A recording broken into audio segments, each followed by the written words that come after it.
An tua I bhfiáin, podchraoladh na Torlach Mac Con Midhe.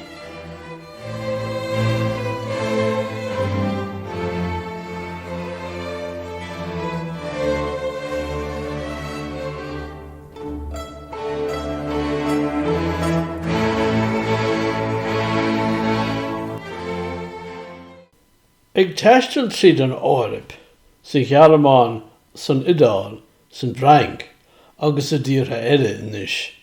Feiceann tú réigiún iomláine gan daoine iontu. Talamh ferméireachta a bhí iontu trá, ach anois tá na tuaithe ferme ina bhothrich, an branar gan chor, an talamh féire gan ba, agus na coilte ag brúisteach níos mó ó bhliain go bliain. Tá an mactíre agus an béir ag teacht reis I réim gan an duine. Beidir go bhfuil turbíní gcuimhne ann anois, iad na seasamh mar a bheith fheiceann agus seirbhdacha acu an tír folamh, a lábha ag dridim go maul. Cad a tharla, ní deacair a rá. Ní raibh obair fáil in san réigiún ach an talmhaíocht.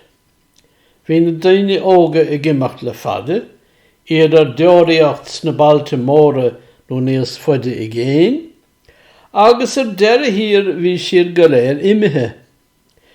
Beidir go bhfuil cúpla seandainn fágtha ar an mala, iad mar haimhsí ina dithe féin. Beidir go dtagad roinnt daoine ar ais ag deire seachtaine nó ar a suaire, ach sin an méid.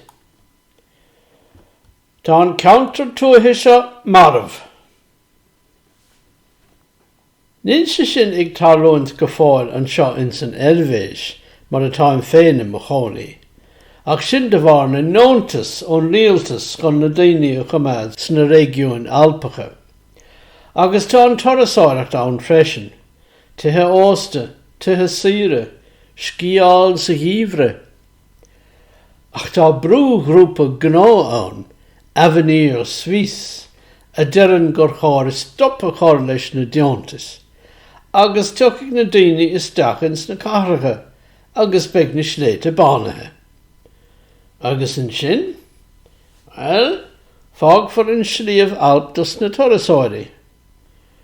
Páirc náisiúnta bór a bheith ann. Dála an scéal, bás ófar an Rómánis. Mar fada sa bheith locht na Rómánise ag trégan a gcuid blianta agus ag barú ló go Zúrich, cén tóchaí a bheith in ann don teanga. Cínte nach bhfuil locht na Rómánise róthasta le moltaí mar sin. Is muintir sléimhe iad, agus tá siad ag pléile trégan na tuaithe de fada. Má bhain ítar gaeltachtaí na Rómánise, beag deire leis an teanga.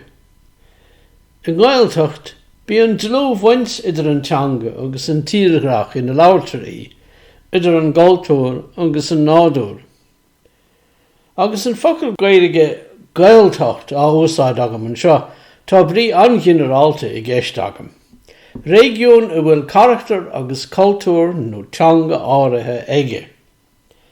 Cínte go mbaineann an charachtar sin leis an tíreach, ach is láithreacht an duine, láithreacht daoine áirithe a bhfuil baint acu leis an áit a chun an brí leis, brí déine.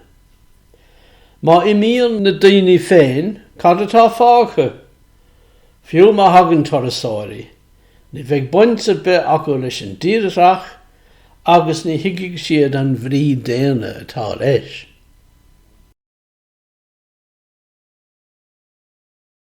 Is minic fili Albanacha ag Trácht ar an dost marmh iomlán I nglaontaí áirithe I ngárbhchríocha le hAlban. Gan duine ná deoraí ann.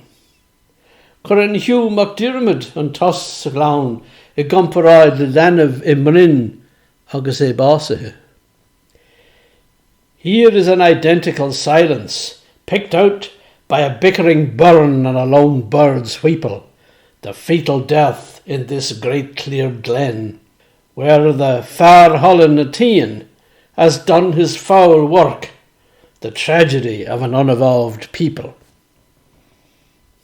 Tá sé Tráchtan seo Fuadachain na Gàidheal, nó na Highland Clearances anois. Ní dhéanfaidh na hAlban dermad an tubaiste sin go raibh ach ní dhéanfaidh na hÉireann dermad an drochail ach cóbeag. Cuireann sin crá eile an scéal, agus daoine ag Trácht rewilding Europe nach An rí atá leis an nóisian seo ná an áireamh bhfiáin ríist, dúlar bhfiáin, nó gan féacail a chorán farsing ó fásaigh. Is cuma le smaointeoirí na glóiseachta seo go bhfuil na daoine óga ag tréigean na tuaithe agus ag imeacht go dtí na cathracha. Sin rud nádúrtha dar nó nach bhfuil dul as. Agus deire leis an talmhaíocht, beag páirthas ann dos na héin agus na henmhithe, mictíre ann, béir ann, ullar ann. Nach bra an rud é sin de lucht chaimhnú an dúlra, de héan ólathe na cathrach, cheachigh don deire seachtaine le na gamarí agus an néhuairí, gan teithnamh a bhaint as an nuaithe gan bhile. Tá a sáireacht bog a bheith ann gan áras. Is áirigh go bhfuil an rewilding siúl in Albain faoi láthair. Chud amháin de tá páirceann na náisiúnta á chrathú.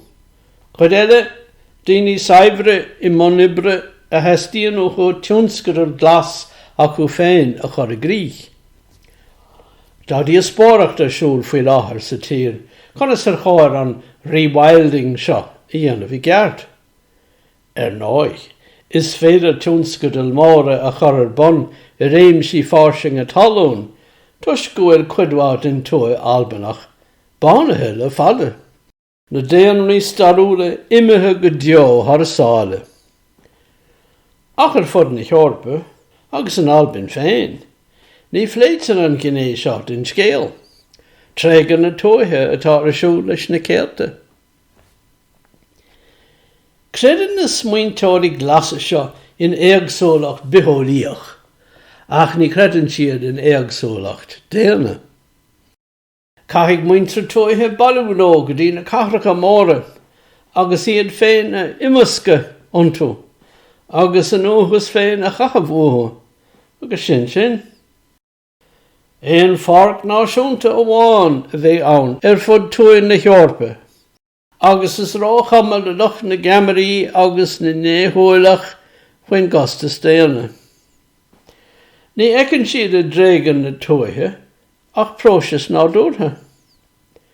An rud a eicim féin ann ná an méid a bhí a gceist ag Hugh McDiarmid, The Tragedy of an Unevolved People.